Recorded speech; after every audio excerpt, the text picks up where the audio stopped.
Joining us now from the Kansas State Collegian, sports editor of the student newspaper there, Luke Lazarczyk. Luke, thanks so much for taking the time to chat with us. How are you today? I'm good, and thank you for having me. How are Not you too bad. guys? Not too bad. We're recording this on February 8th, late afternoon on February 8th. Last night, Kansas State getting a double 20 point win, 20 plus point win over TCU, a TCU team without Mike Miles, but nonetheless a convincing win for Kansas State. Just want to start with your thoughts on last night's game. Pretty balanced offensive performance from K State, and we're back to one game out in the Big 12. hmm I thought last night's game was pretty interesting. Obviously, without Miles, going into it, I was sort of just thinking like, oh, that's huge for K State. And Lampkins came back, but he didn't have the impact he usually would. So K State was at a clear advantage. The scoring was pretty even out. Of course, Noel and Johnson led it. It was really big for K State to see Techie Green have 13 points, 9 rebounds. He has not had quite a productive year as many, including myself, thought he would have.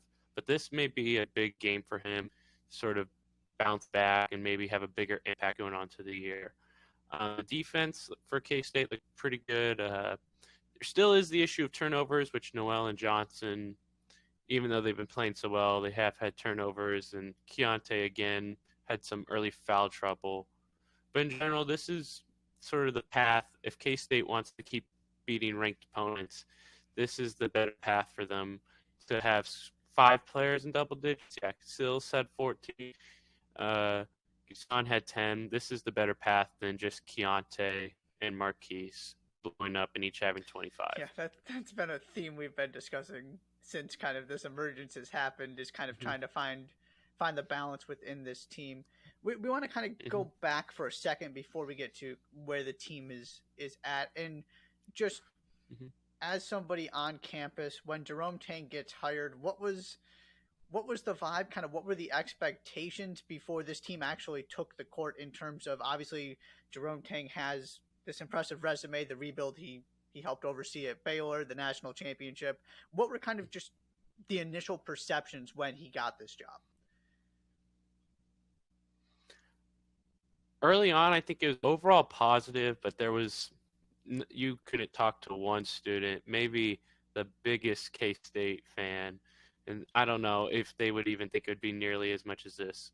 When he brought a ton of energy. His first press conferences, you could just tell right off the bat it was going to be different than Bruce Weber, and he brought in some talented transfers, but Keontae, that was later on, though, in the process. And so now looking at it, I think everyone's just in love with this basketball team. Football started off the year great, and now basketball is having such a fantastic year. Especially to me, I've been shocked by what I've been seeing. I was not expecting this at all. What do you think is the reason for that? Right, it's one thing to have a team that's really good.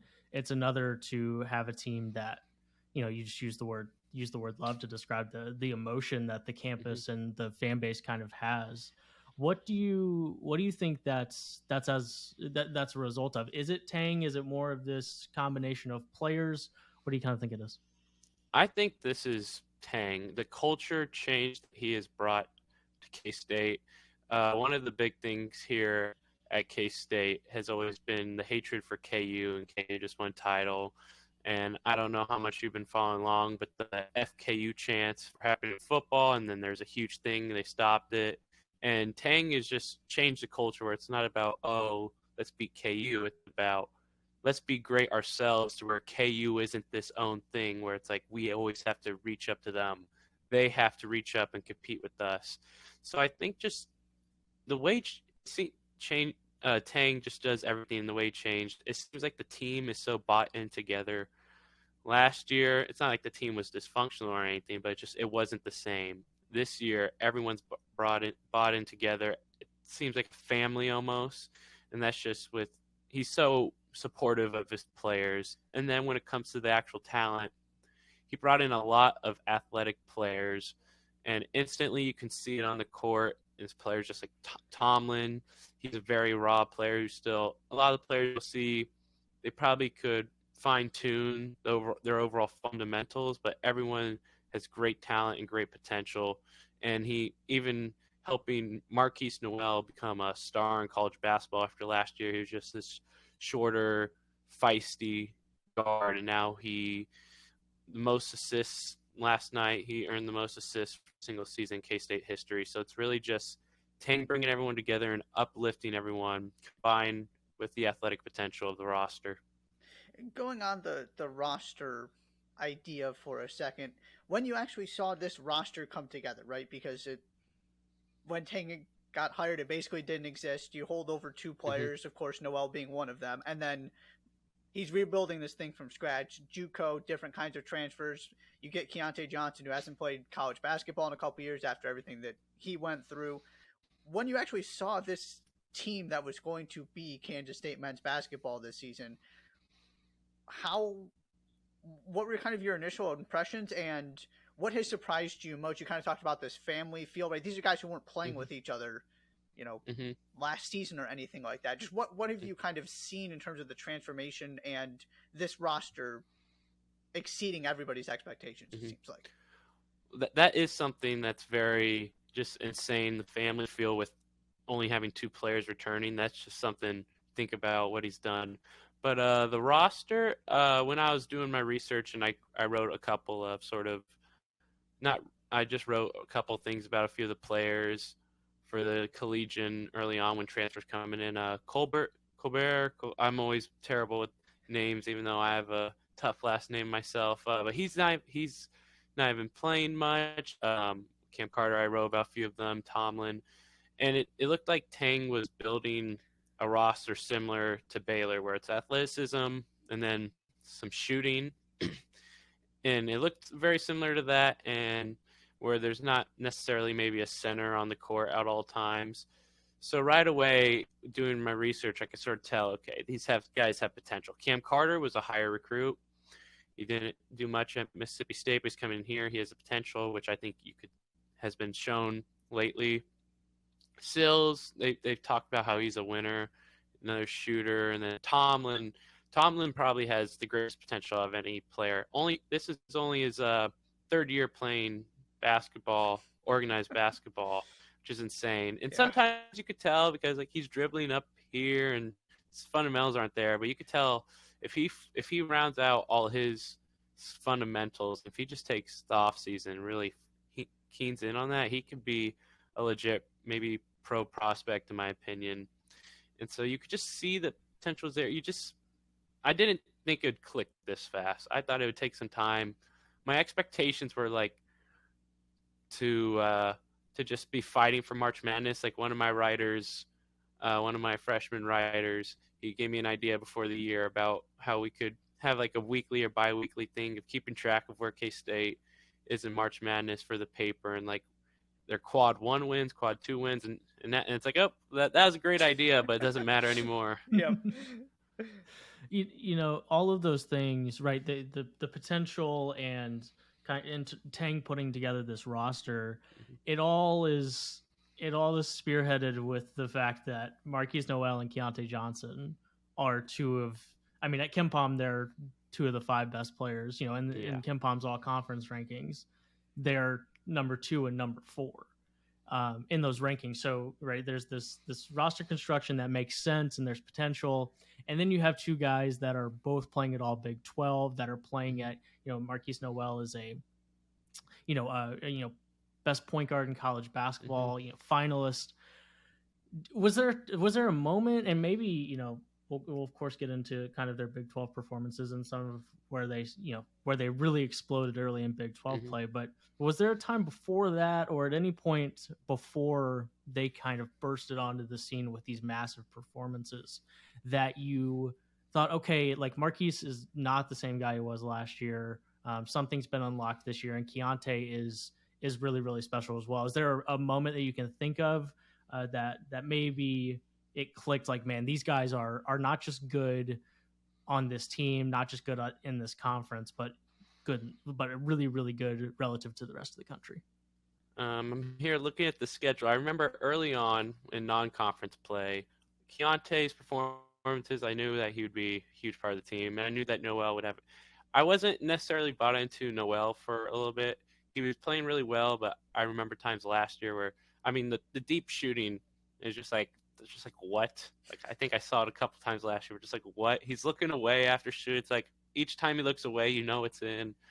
I think the win on New Year's Eve against West Virginia in overtime was a good one, but um, Texas and Baylor, those back-to-back wins were huge, and that's like, okay, K-State, K-State's a good team, and it's like, okay, Noel's a stud.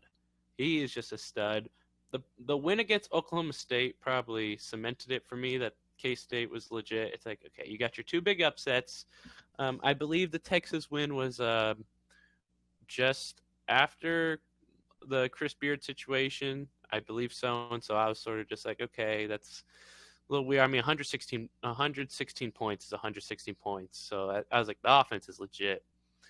And then Baylor winning by 2. At that point, the concern was defense, but the defense has picked up a ton lately. And the Oklahoma State win right after, even though Oklahoma State's not thought of as this great team, is not very similar to the Texas Baylor games where they're just shooting the lights out, but then they're getting scored on a ton. They had to dig down deep against good Oklahoma State defense, and that was the moment when I knew K-State was legit and it wasn't just some hot streak anymore. And that's one of the things we wanted to ask you is we're both Butler grads. Of course, Butler was the first team to beat this Kansas State team, and looking at how the season has gone for both those teams, it's going to be one of the strangest things that happens in college basketball this season. But you look at the early schedule and kind of what you were alluding to there, right? This idea that there weren't necessarily those marquee wins to hold on to. So you get to Big 12 play, and you saw this with Iowa State last year, for example. Great non-conference, and it kind of fell apart when you were playing in the best conference in the country every single game. Mm-hmm. What do you feel like kind of happened after that Butler loss, and you rattle off 9 straight wins, and all of a sudden it's kind of like you were alluding to, right? It's consistency. It's not just being able to upset the best teams in the Big 12. It's competing for a conference title. What do you see, and kind of how did that shift for you? Was there a moment where you realized that, oh, it's not just that this team is good, it's that this team is right up there with the best teams in this conference and the best teams in this country? Well, right before Butler was, it was in that, I'm looking here real quick. Oh, the Cayman Islands Classic. I remember, I think Noel hit a layup against Nevada. Nevada's always been generally, they had the Martin brothers, I believe. They've been a solid program.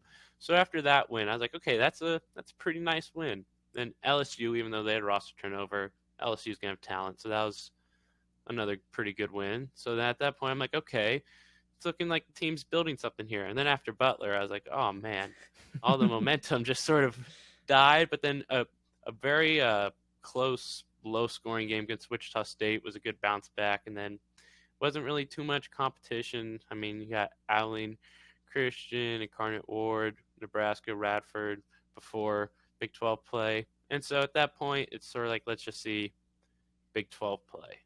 And then the Big 12 play obviously kicked in, and with those big wins. Still probably the defining win was KU. That will be probably the defining win. And it was an insane atmosphere after the game. You had the lob dunk, and then Tang jumping up on the little seating area. And I was like, I got like chills during that. It's like, I have never seen anything like this in my life.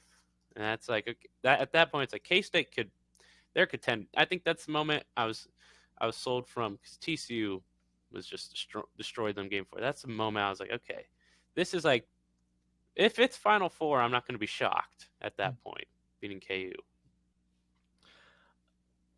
I want to talk a little bit about, because on the right night, and kind of what you've been getting at is, right, it's one thing to beat Texas 116-103 and then turn around and beat somebody in a completely different fashion. And on the right night, Kansas State looks like one of the best teams in the country, and they are one of the best teams in the country. But on the nights that they look their best are often the times where it's really easy to look good when Marquise Noel and Keontae Johnson combine for 64 or they combine for 55. And then there are times when you kind of flip it to the other side of the equation, and some of the nights where they don't look as good is, for example, the first TCU game, right? It's a 82-68 loss. Keontae Johnson and Marquise Noel, they have 34 combined, but it was 34 and 55 and 34 and 64. Like there's a big difference there. And the rest of the team was, you got 12 total points from the rest of the starting lineup in that game. Tyke Green was solid off the bench. Thank the Lord. That game could have been even more lopsided. The point I'm getting at here is, and we saw it in this most recent TCU game, that it was 5 guys in double figures. I don't think anybody had more than 14 or 15. Maybe one of the main guys got up to 16 or 18. But the point being is that that more balanced performance. How are you worried about that at all in terms of making a super deep run in March? Because at some point, everyone's going to run into the night that their best player is making an impact, but not, it has a slower game, or the other team has just decided we're going to stop that guy and make other guys beat us. Are you concerned about that? And kind of who, if you are, which players do you think are most likely to step up and on a nightly basis through March be like that kind of third guy, or maybe it's a collection of guys to make sure that the offense doesn't fall flat on the days that Johnson and Noel don't have it going to the degree that they usually do? I would say that the inconsistency in the supporting cast is definitely the biggest concern for K-State when it comes to making a deep run. I used to think that it was guarding like a premier center. The more I think about it, I think K-State's done a solid job against big men. I mean, except Lampkins was just dominant. And I'm forgetting Texas lost Bishop in the second half. I was just watching, like, he is playing some great basketball, and that's an issue. But overall, a little consistency in the starting lineup or with the overall supporting cast. Desi Sills is one guy that, if K-State were to make a deep run, I feel like Sills needs to be around that 10-point marker in March Madness. I think when he's hitting shots, and he was huge in that KU game, he was quite possibly the best player for K-State. He had 24, but I don't remember exactly, but he didn't shoot a lot near like the final 4 minutes in overtime. He probably could have got 30 if he got more shots. So someone like Sills, I think Tomlin doesn't need to be a scorer per se. He just needs to get the rebounds, good defense play, don't make silly turnovers, stuff like that. Green, I think that development is a storyline to watch, because I personally, going into the year, sort of knew it would be Keontae and expecting Marquise. And it's like, who else is there going to be? And just doing my research, I was thinking Green was going to be like possibly that third guy for K-State. And then his minutes dipped. And then having a performance like last night, I think if he can become a consistent player off the bench and his scoring, I think that could really elevate the potential of K-State, because they seem not to be too much of an upset potential, but more of they need to be able to beat that big team when maybe Noel's shooting 5 for 16 and Keontae's 7 for 18, and it's just like someone else needs to score 15 and someone else needs to score 15 as well. And so the guard play will be big. And Carter as well. Carter's had some nice moments. It's been a while since he's had a huge game. But so Sills, Carter, Green, one of them, and then Big 12-ish. If he can just hit his open threes like he does most of the time, that's another aspect that's huge to the team. So more of those perimeter players, I believe, for K-State, who could step up and help them have a bigger run in March Madness. On Marquise Noel in particular, before we kind of start looking at the rest of the Big 12 schedule here, obviously he decides to stick around. Like you said, he was, a good player last season, but he wasn't on anybody's radar as one of the best returning players in the country or anything like that. What kind of just being around him, watching what he's meant to this team, and kind of him becoming sort of the face of this incredible resurgence or rise, whatever you want to call it. just what do you feel like this has kind of been for him? What has he said about having this kind of opportunity? You know, I'm seeing him say things like, "We're, you know, we've got to believe nobody can beat us. We're the best team in the country." Just what do you feel like this experience has been like for him, and what does he now mean to this school as kind of the guy who stuck around and is now getting to have his moment with this team? Mm-hmm. Well, going back to when everyone transfers, Weber leaves, Tang comes in. Well, everyone was waiting on Nigel Pack, who transferred to Miami. Because Nigel Pack, watching him last year, like, man, this guy could shoot. The shots he was making were just insane. It's very much like Marquise this year, what Nigel was doing last year. And that was just sort of, can he stay? Can he stay? But at the same time, while everyone's worrying about that, Marquise is just recruiting. He is trying to get anyone. Antoine Davis, I believe that's right for Detroit. He was going after him hard. I remember he was on campus and Marquise was saying something about on Twitter. I think he had to delete the tweet. I'm not sure. It's been about a year or something about with Antoine Davis, them hanging out doing signature. I don't remember the exact details, but he was just pressing recruiting. And there's an article by my former sports editor, Landon Reinhardt, where he interviewed Marquise, and his Heart Over Talent, I believe, was the title. And so he's always had that edge or like that dog in him. And just to explode into what he is now, he's the backbone of the team. Keontae's probably the better player, more talented player, but what Marquise brings as a leader, he's talked about multiple times, just helping lead younger players, new players, helping with Tang. It's like I'm trying to think of the comparison here, but it's like he's Tang's like it's like Batman and Robin sort of. Tang's Batman, but Marquise is Robin, and just the culture. I don't think it would be possible for K-State to do what they've done this year and for Tang to do what they've done this year without Noel's impact, not just on the court, but off the court, and what he brings his team. And when you watch him playing out there, it's just this gritty toughness, and where sometimes I'm still looking at him just like, I still don't know where this performance came from. It's just, it's really a testament to his work, because he goes out there. He's probably outperformed many players who are obviously physically more gifted than him and probably more talented than him, but it's just the work he's put in and what he's done. It's really cool to see.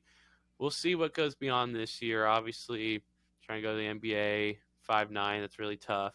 I always think of him as Jose Alvarado on the Pelicans, but just shorter. I could see him hiding on the baseline, just coming out of nowhere and stealing the ball. I could see him being that type of guy. But to see what he's done, it's fantastic to see. And no matter what happens the rest of the year, I think this is something he can always be proud of, that he was maybe the biggest or the second biggest reason for one of the better turnarounds, single season turnarounds college basketball I've seen probably in my time as a fan and as a reporter now. We just need to get him on the floor against Chris Paul, and then he can lock him down, and I'd be waiting for some type of eye poke or something, or just something would happen there. Yeah, Alvarado has carved himself a nice niche in the NBA, and certainly the avenue exists for Marquise as well. Yeah, I think it's an underrated thing for the most important player on your team to be a guy that was there the year before. I kind of think that's what Texas might have run into a little bit last year, was that they're, it's one thing to have guys come back that understand what it means to play basketball in the program, and even with a new coach, but to have that guy also emerge as your most important player is it's hard to put words to how valuable that kind of thing can be, and kind of create that connection, right? Not only between coach and team, but also team and fan base, and kind of create this momentum around the team that K-State seems to have. Real quick before we move any forward, the Little Apple is the coolest nickname for a location in college basketball. I'm a massive fan. I think it is my favorite. I think I don't remember his recently, but Tang said something about not liking the Little Apple, I believe. Wow. I think I could be completely wrong, but I feel like he said that. I may be wrong, but I felt like he said something like, "We're not going to be like the Little Apple. We're going to be the Apple." I think he said something like that. I hope I'm remembering that right, but I mean, anything with him, it's like we're not secondary, we're not little, we're not anything. We are them, and that's just. But the Little Apple, I do like it. Like we have a ton of like bowling alleys here called Little Apple Lanes. I'm actually in a men's yoga class, and it's at Little Apple Pilates, and we just have a whole bunch of Little Apple things. Sounds like. And so yeah, it's pretty cool. It's pretty cool. Yeah, I was gonna say I can totally see why Tang wouldn't like that. That's not exactly his MO, but apparently he's got a lot of work to do to change that around the entire city. So I'm curious to see. Yeah, I don't think that's too big of a deal for him. It's not too big of a deal. It's nothing compared to the. I mean, he got the student section stop chanting FKU. Yeah. I mean that's probably the greatest accomplishment. I mean, if you just go out to Aggieville, our local bar district here, I mean, before Tang, it's just like there's just some type of music going on, and then just a FKU chant starts, and that always I found a little like, come on, we're better than that. And so to stop that is something. Definitely. It's one of those things that I have a complicated relationship with court storming in general, just because I think it implies that you feel like you're inferior to the team that you just beat. Mm-hmm. And there are times, I mean, I was part of 2 different court stormings at Butler, but I think, we beat number 1 Villanova, and they hadn't lost in like 20 games, and like nobody was pretending that Butler was on the same level as Villanova as a basketball program. But you come into, and I think it's a little different when you're in the same state and you have the same, right? The state is in both of your names, and one of those teams is just right. It's death taxes, and Kansas finds a way to win the Big 12 regular season title. Yeah. And to come in with that, to not only, right? It's one thing to expect to compete, and another to change the makeup and the kind of the twine that threads through your program. Because I feel like when you go back and look at Kansas State's recent history, it's way better than you might think it is. The success is to a much higher degree than if you just asked a casual college basketball fan, hey, what's the current state of Kansas State men's basketball? Mm-hmm. They probably don't think it's as good as it actually is. And to come in with that kind of momentum and that kind of message can do wonders to the faith that a program has. It is one of my favorite things about how Tang has approached the job. Mm-hmm. Is we are not inferior to Kansas. We might lose to Kansas some, but it's going to be just as tough for them to beat us as it is for us to beat them. And we're going to be on an even playing field. And that's about the best way to come into a program like Kansas State when you have a giant that is Kansas kind of looming just down the road. Yeah, Tang is, beforehand, I didn't know much about Tang, but obviously in hindsight, but it's like, if you had to hire one coach for Manhattan, Kansas, it's Jerome Tang. He's the perfect archetype.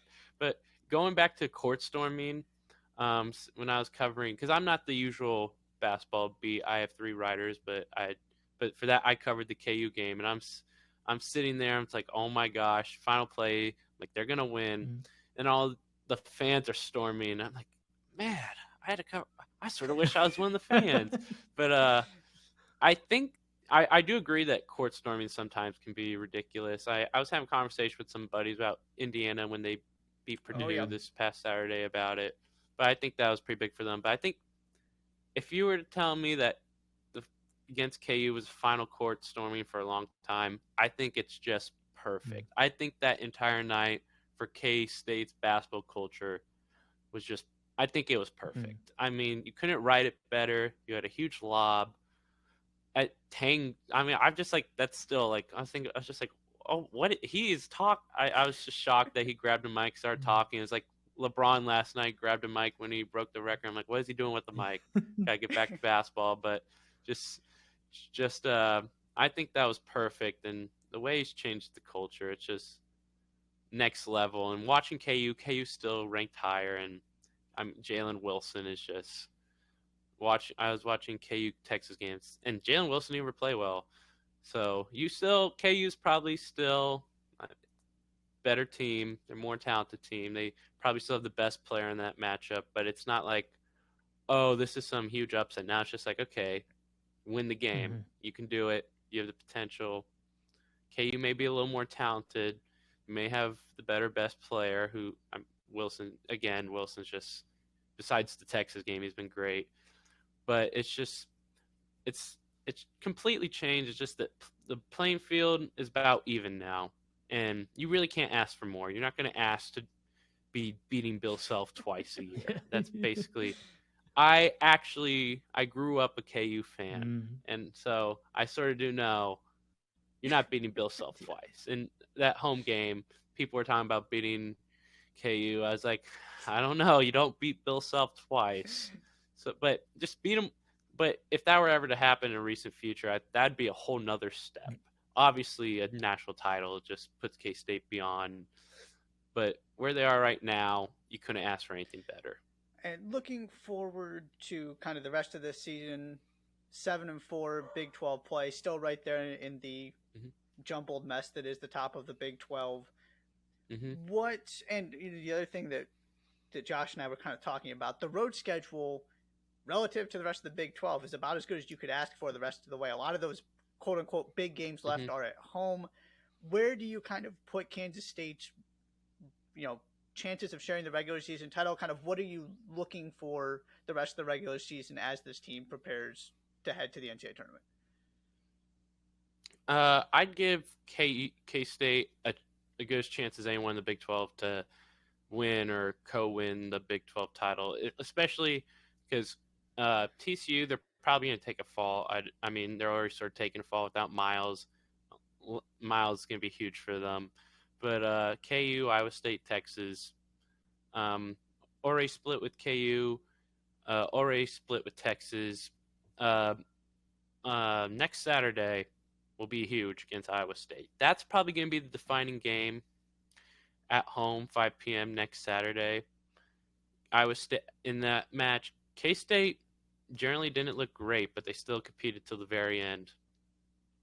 So if you tell me in a week from this Saturday that K-State wins their next, beats Texas Tech, beats Oklahoma, beats Iowa State, I mean, Baylor's another big matchup, but then every away game, I'm looking at K-State, it's like, you're only losing if you screw it up yourself. And they'd have to play pretty poorly, I think, to lose, even though the whole Big 12 is pretty good.